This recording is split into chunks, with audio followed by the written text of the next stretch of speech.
Hello বন্ধুরা, কেমন আছো তোমরা সবাই? আশা করি সবাই খুব ভালো আছো। আমার আরও একটি নতুন ব্লগে তোমাদের সবাইকে স্বাগত। আজকে হচ্ছে বাসন্তী পূজার অষ্টমী। তো সকালবেলা তো বাজার দোকান সমস্ত কিছু করে নিয়ে এসেছি। আর দেখো অবস্থা, আমি কড়াইটা কিভাবে পুড়িয়ে ফেলেছি। দেখো কড়াইটাই করেছি কি, তেল দিয়ে নিয়ে অন্য আর একদিকে কাজ করতে গিয়েছিলাম যাতে তেলটা গরম হয়, আর এসে দেখি একদম এরকমভাবে লাল হয়ে গেছে। মানে তাও সময়ে এসেছি, নাহলে গোটা কড়াইটাই হয়তো লাল হয়তো, গোটা ঘর ধোঁয়া হয়ে কি অবস্থা। আর এই যে ভাতও বসিয়ে দিয়েছি, আমার বর খাওয়া দাওয়া করে কাজেও বেরিয়ে গেছে। প্রায় দুপুরবেলাতেই আর কি আমি ভিডিওটা শ্যুট করছি। আর দেখো এদিকে কেটে নিয়েছি হচ্ছে উচ্ছে, দেশি উচ্ছে পেয়েছিলাম, আর 4 ফালা করে 4 টুকরো আলু। এই মাছ দিয়ে করবো, মাছের ঝোল করবো আর কি আমার জন্য। আর বরের তো মাছ ভাজা থাকবে কি। আর বেশ কিছুটা পেঁয়াজ কুচি করেছি। কেন কুচি করেছি বলছি, এই যে মসুর ডাল ভিজিয়েছিলাম, বড়া করবো মসুর ডালের, সেই জন্য। তো ডালটাকে সবার প্রথমে বেটে নেওয়ার আগে আমি এই যে দেখো আদা, রসুন, কাঁচা লঙ্কা, টমেটো এটার পেস্ট করে নিয়েছি। এটাই বড়ার ঝোল করব আর মাছের ঝোল করবো, সেই জন্য। তো এই যে দেখো আমি ডালটাকে বেটে নিচ্ছি। আর মসুর ডালটাকে না একটুখানি আর কি দানা দানা মতন করে বাটবো। বেশিক্ষণ আগে ভেজাইনি, ভেজাতে ভুলেই গিয়েছিলাম। মানে খুব যে 10 মিনিট আগে আর কি ভিজেছি। তো মিক্সিতে যেহেতু বাটবো, সেই জন্য অতটাও অসুবিধা হবে না। তো একটা কাঁচা লঙ্কা দিয়ে একটু নুন দিয়ে এগুলো দিয়ে আর কি বাটি। তো আজকে নুন দিয়ে বাটা হয়নি, নুনটা না হয় পরে দিয়ে একেবারে মাখবো।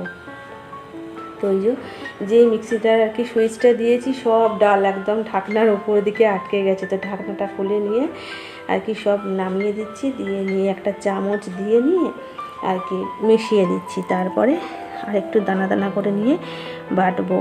মানে এই দানা দানা করে বাটতে হলে না কি বলতো, বারবার মিক্সি অন অফ করে করে বাটতে হয়, নাহলে হয় না। তো আমার বাটা হয়ে গেছে, এই যে মিক্সি রেখে দিয়ে আসছি। আর এই যে ডালটাকে বাটির মধ্যে ঢেলে নিচ্ছি।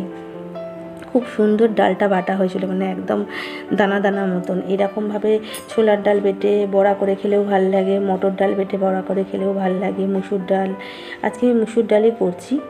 আর সকালবেলা পুজো দিয়ে এসেছিলাম। আজকে শনিবার, তো তোমাদের তো বারটা বলাই হয়নি, আজ হচ্ছে শনিবার। তো সকালে মাকে পুজো দিয়ে এসেছিলাম, যেহেতু অষ্টমী সেই জন্য। তো সকালবেলা সেই জন্যই তাড়াহুড়ো করে সমস্ত কাজকর্ম সেরে নিয়ে স্নান করাও আমার কমপ্লিট, স্নান করেই গিয়েছিলাম পুজো করতে। তারপরে তো বর খাওয়া দাওয়া করে তোমাদের বললামই বেরিয়ে গেছে। আর এই যে আমি রান্নার কাজে লেগে পড়েছি। তো দেখো ডালটার মধ্যে সামান্য একটু চিনি, একটু নুন, একটু লঙ্কা গুঁড়ি আর একটু কালো জিরে দিয়েছি। তো আর নুন, সমস্ত কিছু দিয়ে ডালটাকে এবার মাখবো। তার আগে আলুটাকে একটু নাড়াচাড়া করে দিলাম, নাহলে আবার আলুটা নিচ দিকটা পুড়ে যাবে। যেহেতু কড়াইটা না আমার অনেক দিনের হয়েছে, তো সেই জন্য কড়াইটা না খুব আর কি পুড়ে যায়। আর এই যে দেখো আমি এই যে মেখে নিচ্ছি ভালো করে। একটু পেঁয়াজ কুচিটা আর কি বেশি করে দিয়েছি, এতে মচমচে খেতে হয়।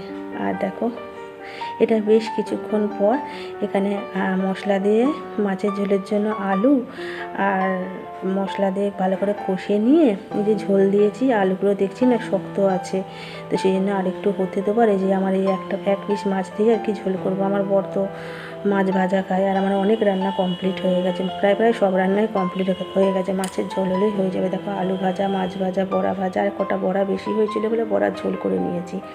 আর এদিকে উচ্ছে ভাজা। মানে কি বলতো, ঝটপট করে রান্নাটা সেরে নিচ্ছি। এতটা গরম না, ভালো লাগছে না, জানো তো। মানে যেন ঝাঁঝা খাকা করছে। আর রোদটা দেখে বুঝতেই পারছি। মাছের ঝোলটা হলেই আমার রান্নাবান্না কমপ্লিট হয়ে যাবে। আর এই রান্না করতে করতে আমি বাসনগুলোও মেজে নিয়েছি। এখানে বেশি নেই, বাইরে আর যাইনি। কুয়ো পাড়েতে এত তাঁত আর তেমনি লু বইছে, জানো না। বাসন মাজার সাথে সাথে বাসন আর কি বেসিনটাও মেজে নিয়েছি। এবার এই বাসনগুলো করবো কি, এই এতে গুছিয়ে রাখবো। দেখো 2:45 মতো বাজে, বড় চলে আসবে, বড় সময় হয়ে এলো আর কি চলে আসা। ও আসলেই খাওয়া দাওয়া করবো। খাওয়া দাওয়া করে বাকি যে কাজকর্মগুলো থাকে সেগুলো করে নিয়ে রেস্ট নেবো।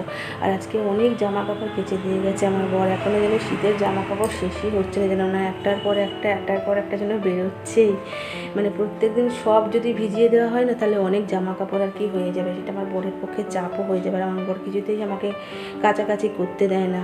এই দেখো না এত জামা কাপড়। এটা আমার একটা চাদর আর কি, চাদরটা এতটা মোটা না, সেই জন্য একটা করে আর কি কাচতে হচ্ছে। তো যাই হোক, এই যে আমার মাছের ঝোলও দেখো রান্না কমপ্লিট হয়ে গেছে।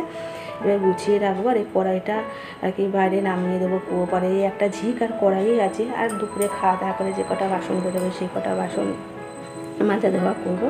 বাকি ওভেনটা ঠান্ডা হলে মোছামুছি করবো। তো এই দেখো বাইরের দরজাটাও বন্ধ করে দিয়েছি আর কি। কুয়ো পাড়ের দিকে তো সেটা এত গরম না, তাত আসছে প্রচণ্ড, জানো না এখনই এই অবস্থায় না জানি পরে কী হবে। তো যাই হোক এটাকে নামিয়ে দিই বাইরে, তো নামিয়ে দিয়ে একটু রেস্ট নেবো, তারপর পরে সব কাজ করবো। তো চলো বন্ধুরা আজকে এই পর্যন্ত, সবাই খুব ভালো থেকো, সবাইকে টাটা।